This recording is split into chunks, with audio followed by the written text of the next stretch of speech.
মানুষকে বোঝা সবচেয়ে কঠিন কাজ। কেউ চুপ করে থেকেও অনেক কিছু বলে দেয়, আবার কেউ মিষ্টি কথা বলেও প্রতারণা করে। এই জীবনের কিছু তিক্ত সত্য আছে যা আমাদের চোখ খুলে দেয়, মনকে ভাবায়। চলুন জেনে নিই সেসব সত্যের কিছু টুকরো কথা। এক, যত বেশি ধনী তত বেশি কৃপণ।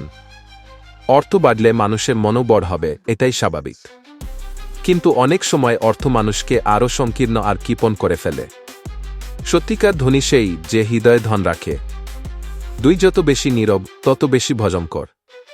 নীরবতা কোনো দুর্বলতার নাম নয়। অনেক সময় নিঃশব্দ মানুষই সবচেয়ে গভীর ঝড়ের মতো শক্তিশালী হয়।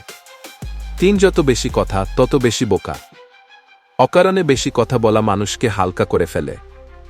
যিনি কম বলেন তিনি মূল্যবান কথার গুরুত্ব বোঝেন। 4, যত বেশি সুন্দর তত বেশি দুষ্টু। বাহ্যিক সৌন্দর্য অনেক সময় চোখ ধাঁধিয়ে দেয়, কিন্তু ভেতরের সরলতা আর সত্যিই মানুষকে আলোকিত করে। 5, যত বেশি আবেগ তত বেশি সত্য। মিথ্যা আবেগ টেকে না। সত্যিকারের আবেগ সবসময় হৃদয় থেকে আসে, আর সেই অনুভূতি আমাদের সবচেয়ে কাছে মানুষকে চিনতে সাহায্য করে। 6, যত বেশি শক্তিশালী তত বেশি নির্মম। ক্ষমতা মানুষের আসল পরীক্ষা। কেউ ক্ষমতা পেলে বিনয়ী হয়, আবার কেউ ক্ষমতা পেয়ে নিষ্ঠুর হয়ে ওঠে। 7, যত মিষ্টি তত প্রতারক। অতিরিক্ত মিষ্টি কথার আড়ালে প্রায়ই কৌশল লুকিয়ে থাকে। তাই শুধু কথাই নয়, কাজেই মানুষকে চিনতে শিখুন। 8, অন্যের নামে নিজের সম্পদ করবেন না। সম্পর্ক বদলে যায়, সময়ও বদলে যায়। তাই নিজের পরিশ্রমের জিনিস সবসময় নিজের নিয়ন্ত্রণে রাখুন। 9, নিজের বন্ধুকে কখনো অন্ধভাবে বিশ্বাস করবেন না।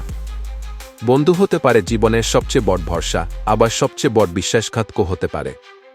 তাই বিশ্বাস করুন, তবে চোখ বুজে নয়। নিজের টাকায় কখনো অহংকার করবেন না। টাকা মানুষকে বড় নয়, বরং বিনয়ী করে তোলে। টাকা যত বাড়ে, দিনও তত বাড়া উচিত।